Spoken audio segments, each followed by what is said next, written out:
Hello everyone, कैसे हैं आप सब? बढ़िया। चलिए, अच्छी बात है। बढ़िया, स्वस्थ और खुश रहिए हमेशा, शारीरिक और मानसिक दोनों ही तरीके से। चलिए, आज हम बात करने वाले हैं प्रस्ताव के बारे में। हमने चर्चा पहले ही कर ली थी।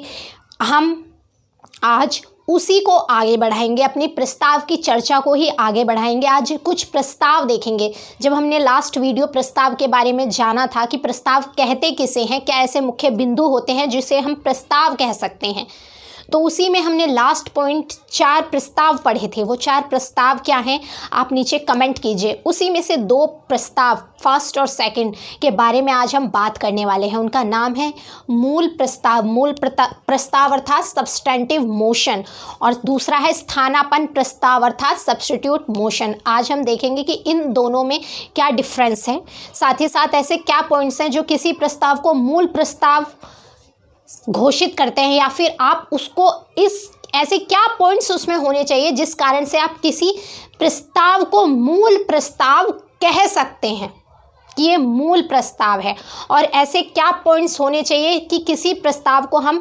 स्थानापन्न प्रस्ताव कह सकें। चलिए, यह एक मूल प्रस्ताव यानी कि मूल यानी कि अपने आप में पूरा कंप्लीट मूल ही उसकी वहीं से शुरुआत है, यानी कि किसी प्रस्ताव की शुरुआत ही यहीं से है। तो शब्द से भी आप समझ सकते हैं ये, पर इसके बारे में थोड़े पॉइंट्स जान लेते हैं। एक मूल प्रस्ताव अपने आप में पूर्ण स्वतंत्र प्रस्ताव होता है।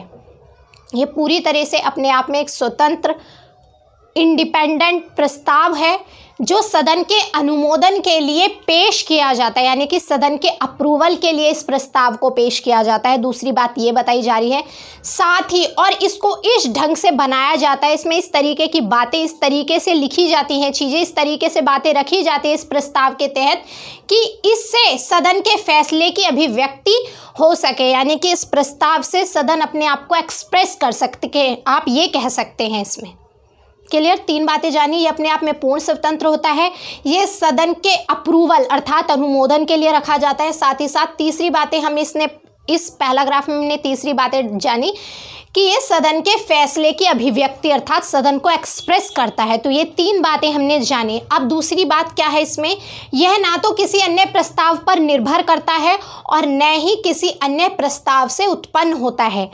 आप कह सकते हैं, हम एक ताली बजाते हैं तो एक दूसरा, दोनों एक दूसरे पर निर्भर होते हैं, दोनों आपस में मिलते हैं तो तालियां बजती हैं, ताली बजती है, क्लैपिंग होती है, पर ये निर्भर नहीं है, यानी कि अपने आप में पूरा एक हाथ से ही ताली बजा देगा, कह सकते हैं आप इसको।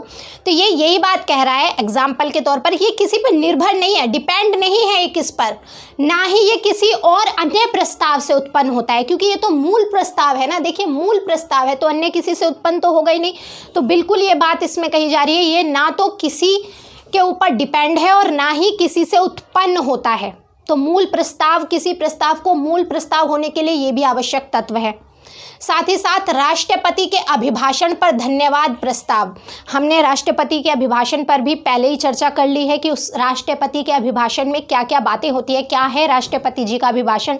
अभी हाल फिलहाल में भी न्यूज़ में चर्चा में रहा था, खबरों में रहा था राष्ट्रपति जी का अभिभाषण।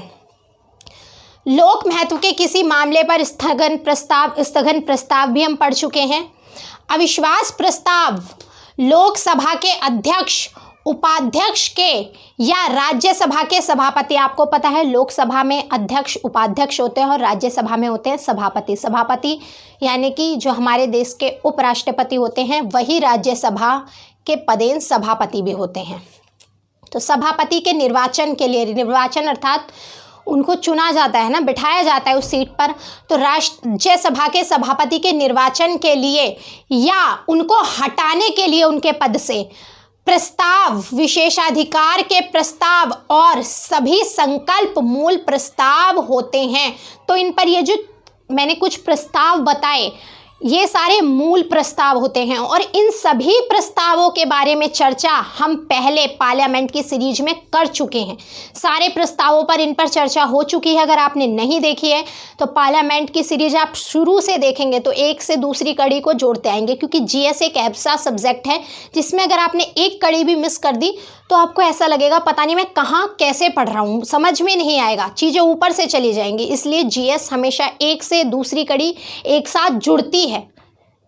तो अगर आपने चीज़ें नहीं देखी तो शुरू से चीज़ें देखिए, शुरू से टॉपिक्स देखिए, तो आपको सभी चीज़ें और जो शब्द इसमें आ रहे हैं, राष्ट्रपति का अभिभाषण, धन्यवाद प्रस्ताव, अविश्वास प्रस्ताव, ये सब कुछ समझ में आएगा। तो यहाँ पर ये बताई जा रही है, कुछ एग्जाम्पल दिए गए हैं कि मूल प्रस्ताव हम किस किस को कह सकते हैं। तो राष्ट्रपति के अभिभाषण पर जो धन्यवाद प्रस्ताव होता है वो भी मूल प्रस्ताव की श्रेणी में आता है।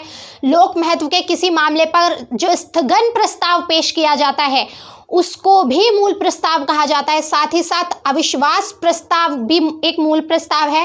लोकसभा के अध्यक्ष, उपाध्यक्ष, साथ ही साथ राज्यसभा के सभापति के निर्वाचन या फिर उनको उनके पद से हटाने के लिए जो प्रस्ताव या फिर विशेषाधिकार के प्रस्ताव और सभी संकल्प, जो भी संकल्प पेश किए जाते हैं वो सभी मूल प्रस्ताव हैं। और मैंने आपको प्रस्ताव पढ़ाने से पहले ही संकल्प और प्रस्ताव में अंतर बता दिया है। जब हम प्रस्ताव कंप्लीट कर लेंगे पढ़कर, उसके बाद संकल्प पर भी चर्चा करेंगे कि संकल्प किसको कह सकते हैं, ऐसे क्या क्या पॉइंट्स होते हैं किसी भी बात में, किसी भी प्रस्ताव में कि हम उसको संकल्प कह देते हैं। कुल मिलाकर हमने ये बात भी देखी थी कि ज़्यादा डिफरेंस नहीं होता प्रस्ताव और संकल्प में, परंतु बहुत छोटा सा माइनर सा डिफरेंस होता है, उसी चीज़ को हमें समझना है। ये चर्चा देखिए, इसके अब देखते हैं लास्ट पॉइंट्स क्या है इसमें। इसके अतिरिक्त संविधान में राष्ट्रपति पर महाभियोग चलाने का उपबंध है। बिल्कुल है, सही कह रहे हैं, ये सही कह रहे हैं। राष्ट्रपति पर महाभियोग चलाने का उपबंध संविधान में है। तो चलाने का उपबंध है जो उचित शब्दों में बनाए गए मूल प्रस्ताव द्वारा ही चलाया जाता है। तो ये चीज़ें आप याद रखिएगा। जो राष्ट्रपति जी पर महाभियोग चलाया जाता है वो भी, उसमें भी जो शब्द लिए जाते हैं, जो उचित शब्द प्रयोग किए जाते हैं वो भी मूल प्रस्ताव के द्वारा ही चलाया जा सकता है। तो आपसे पूछ सकते हैं कि क्या ऐसे पॉइंट्स हो सकते हैं अगर किसी प्रस्ताव को मूल प्रस्ताव कहना हो। तो ये कुछ पॉइंट्स थे जिनके बारे में हमने बात कर ली। अब बात करते हैं स्थानापन्न प्रस्ताव यानी कि सब्स्टिट्यूट मोशन के बारे में। जो प्रस्ताव मूल प्रस्ताव के स्थान पर, यानी कि मूल प्रस्ताव के स्थान पर और उसके विकल्प यानी कि ऑप्शन, विकल्प के तौर पर सब्स्टिट्यूट कह सकते हैं या फिर जो आपको कहना हो, के रूप में पेश किए जाते हैं, उन्हें स्थाना प्रस्ताव कहते हैं। तो पहली बात तो ये याद रखिएगा आप कि जो भी प्रस्ताव मूल प्रस्ताव के स्थान पर या फिर उनके विकल्प के तौर पर पेश किए जाते हैं, जिनको रखा जाता है, हम उनको स्थानापन्न प्रस्ताव कहते हैं, स्थानापन्न प्रस्ताव की श्रेणी में रखते हैं। और अन्य क्या बातें हैं? किसी मूल प्रस्ताव पर चर्चा आरंभ होने से पहले, यानी कि किसी भी मूल प्रस्ताव पर चर्चा शुरू होने से पहले कोई सदस्य स्थगन प्रस्ताव पेश कर सकता है। तो कब पेश कर सकता है स्थगन प्रस्ताव? किसी भी मूल प्रस्ताव, यानी कि ये जो अभी हमने मूल प्रस्ताव देखा, उस प्रस्ताव पर चर्चा शुरू होने से पहले, उस पर चर्चा, परिचर्चा, डिबेट शुरू होने से पहले कोई भी सदस्य स्थानापन्न प्रस्ताव पेश करता है। ये भी छोटी सी बात है। आपसे पूछ सकते हैं कि क्या स्थानापन्न प्रस्ताव मूल प्रस्ताव पर चर्चा होने से पहले पेश किया जाता है या बाद में? तो पहले पेश किया जाता है। जो मूल प्रस्ताव के विषय के अनुकूल होते हुए इस तरह बनाया जाता है कि उसमें सदन की राय व्यक्त की गई हो। तो ये जो स्थानापन्न प्रस्ताव होता है ये मूल प्रस्ताव के अनुकूल ही होता है, यानी कि उससे मेल खाता हुआ होता है और उसको इस तरीके से डिज़ाइन किया जाता है कि उसमें सदन की राय, कहते नहीं भाई आप अपनी राय बताइए इस चीज़ को लेकर, किसी टॉपिक को लेकर कि आप क्या समझते हैं इस बात को लेकर, आप एक बार अपनी राय व्यक्त कीजिए। तो ये सदन की राय व्यक्त की जाती है इस प्रस्ताव के तहत कि हमें ऐसा लगता है कि ये चीज़ भी हो सकती है या फिर ऐसा नहीं हो सकता, या हम इसके बारे में ऐसा सोच सकते हैं, ये चीज़ें हो सकती हैं। तो सदन की राय व्यक्त की जाती है। इस पॉइंट को भी याद रखिएगा। मूल प्रस्ताव पर और स्थानापन्न प्रस्ताव पर साथ साथ चर्चा होती है, परंतु सदन की स्वीकृति केवल स्थानापन्न प्रस्ताव पर ली जाती है। डिफरेंस याद रखिएगा। चर्चा तो साथ साथ होती है दोनों प्रस्तावों पर, मूल प्रस्ताव पर भी और स्थानापन्न प्रस्ताव पर भी। परंतु डिफरेंस क्या है कि जो सदन अर्थात लोकसभा और राज्यसभा, 2 सदन है ना, तो सदन की स्वीकृति सिर्फ स्थानापन्न प्रस्ताव पर ली जाती है। आपसे पूछ सकते हैं ये बात भी, कथन कारण के बहुत सारे और बहुत ही अच्छे क्वेश्चन यहाँ से बन सकते हैं।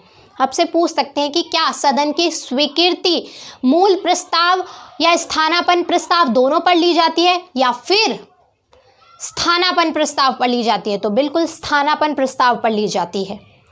यदि यह स्वीकृत हो जाए, यानी कि इसमें की हामी अनुमति मिल जाए, यदि वह स्वीकृत हो जाए, क्या स्वीकृत हो जाए? स्थानापन्न प्रस्ताव। यदि वह स्वीकृत हो जाए तो मूल प्रस्ताव समाप्त हो जाता है और फिर उसे मतदान के लिए नहीं रखा जाता। किसे नहीं रखा जाता? मूल प्रस्ताव को। तो यदि वह स्वीकृत हो जाए, स्वीकृत यानी कि अगर स्थानापन्न प्रस्ताव स्वीकृत हो जाए, उस पर अनुमति मिल जाए, तो मूल प्रस्ताव अपने आप ही समाप्त हो जाता है और फिर उसे मतदान के लिए नहीं रखा जाता। मतदान अर्थात वोट के लिए, वोटिंग के लिए, मतदान के लिए नहीं रखा जाता। लेकिन अगर संशोधन स्वीकृत हो जाए, यानी कि उसमें जो अमेंडमेंट किए गए हैं, जो बदलाव किए गए हैं, वो स्वीकृत हो जाए तो मूल प्रश्न को संशोधित रूप में मतदान के लिए रखा जाता है। तो अगर जो संशोधन किए गए हैं वो स्वीकृत हो जाते हैं तो संशोधित रूप में, यानी कि जो संशोधन किए गए हैं, जो बदलाव उसमें किए गए हैं, उसी के रूप में उसे मतदान के लिए रखा जाता है। तो ये बात की थी, हम बात चर्चा कर ली हमने। क्या बात कर ली? किस चीज़ पर चर्चा कर ली? मूल प्रस्ताव पर और स्थानापन्न प्रस्ताव पर। आप आगे 2 प्रस्ताव और देखेंगे हम। वो प्रस्ताव क्या हैं आपको कमेंट करके बताने हैं। 2 नहीं, 4 प्रस्ताव पता होना चाहिए, 4 प्रस्ताव के नाम। चलिए आज के लिए इतना ही रखते हैं। धन्यवाद।